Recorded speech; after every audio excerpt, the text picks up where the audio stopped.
Welcome back. This is the Parent Life Show, and I'm your host, Katrina Bowl. I am discussing teen parents with China Richardson and Shaimir Williams, as well as Michelle Wade, is the Director of Teen Services. Shai, I want to go back to when you said, your first encounter, or when you found out that you were pregnant, and you said that you had a boyfriend then. Was that your first boyfriend? Not my first boyfriend, no. Or was it your first boyfriend that you had a sexual encounter with? No. Okay, when was the very first time? 5 or 6 months prior. And how did you find yourself in that situation? Again, peer pressure. I felt like it was something I needed to do to fit in. And so did you arrange, called him up and... No, it was just like a friendly get-together, and he brought it up. And again, I'm the type of person that struggles to say no. So, that was another factor. I didn't feel right telling him no. It felt like something that I had to do, So did you feel like he led you into doing something that you didn't want to do? In a way, yes. I think he knew exactly what he was doing, yes. How did you find yourself in this situation when you said that you felt like you were almost set up to go into your first encounter? Well, you mean when I lost my virginity? Yeah. Okay, it was a school break, and you're home, you don't have much to do, you're too ill for camps, and you're supposed to have friends, and you want to chill together, I guess, in a sense. So I went and chilled, and that chilling led to something else. First, how would you advise your friends, or younger girls, to avoid this kind of situation? To get it in your head that it's a special moment. You don't want to, once you lose your virginity, you don't get it back. That's something you lose, you cannot get it back. So you want to wait until it's a special moment and you're ready for it, you're in a committed relationship, and your head's on right, you're protected, you know the risks, and fine. And what would you say to parents to be more, if they can be more vigilant? How can they either know I wouldn't say in advance, or even if their child's had that first encounter? I don't think you should have to watch over your child. I think you should definitely have the sex talk, which I really didn't with my parents. Was always, are you having sex? No, you better not. It wasn't really like a sit-down talk and like, here's the things that happen when you have sex. Here's the things to look out for. You should be ready for it, I didn't really have that talk with my parents. So I think that parents should really sit down, and it is an awkward conversation, I would imagine, but really have that talk, and then you wouldn't have to watch over your child and be wondering what she's doing, because you form a kind of trust, And to all the TV shows, teen parents, teen moms, as I mentioned very early on in the show, what are your thoughts on these shows? I think it does, in a sense, glamorize it. It doesn't give you the true, raw, uncut version of being a teenager and being pregnant. It doesn't show how people criticize you, how you're up late at nights, like I said before, with work, and it doesn't really show that. It does glamorize it in a sense, which it's sad, but I feel it does glamorize it. I think if they're going to show those type of things on TV, they should be more raw and more, uncut.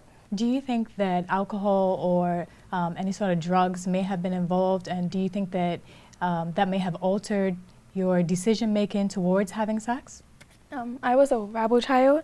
I hung out with people older than me, so, drinking and smoking was something that was going on regularly, and being, peer pressured, I felt like I had to also, and so kind of helped decisions, because I didn't have to weigh if it was good or bad. I didn't have to think further down the road, Shai, you've spoken a lot about peer pressure. How did peer pressure really affect you?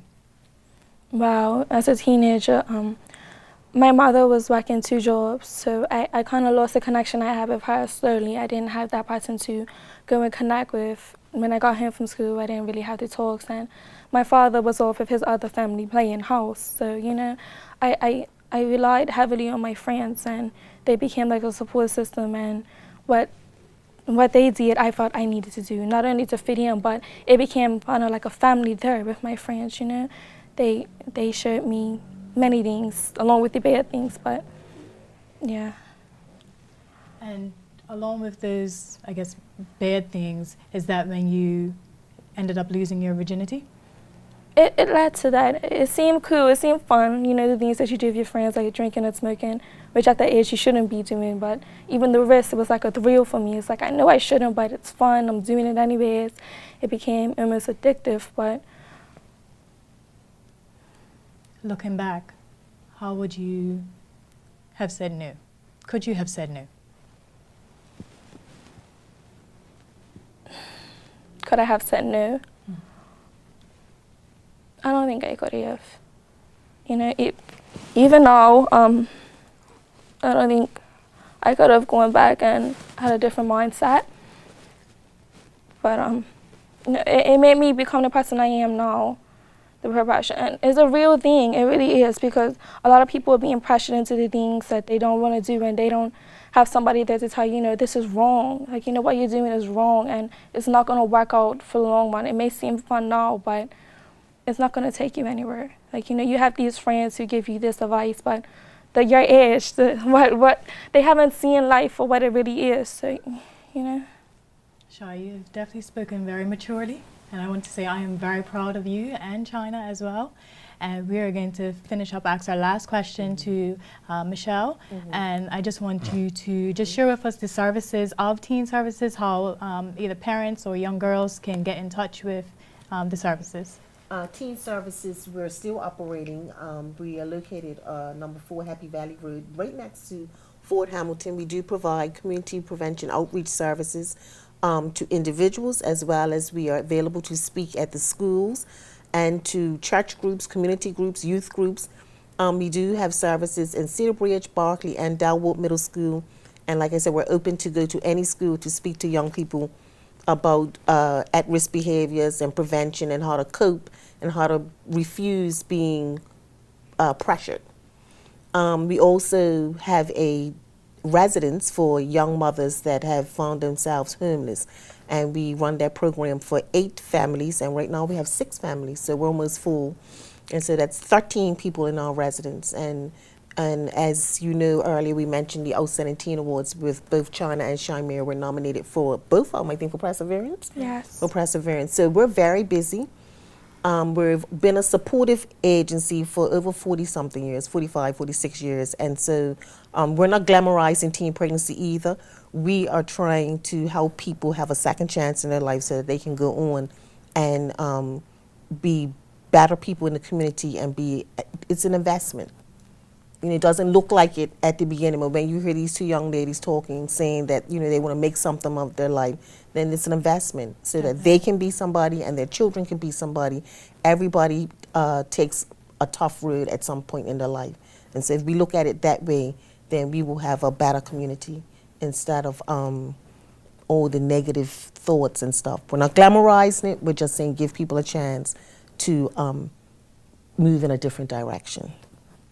Ladies, thank you so much for being on Parent Life Show, and importantly, for being so candid and open about your answers, about your life. Thank you, Michelle, for being here with us. We also want to say a huge thank you to the Fairmont Southampton Princess for allowing us to film here. And if you're looking for a great place for your family to dine out, Wicked's Restaurant is the place to be. If you liked our video and you would like to subscribe to our newsletter, visit our website, www.bermudaparentmagazine.com. And this is Parent Life Show, brought to you by Bermuda Parent Magazine.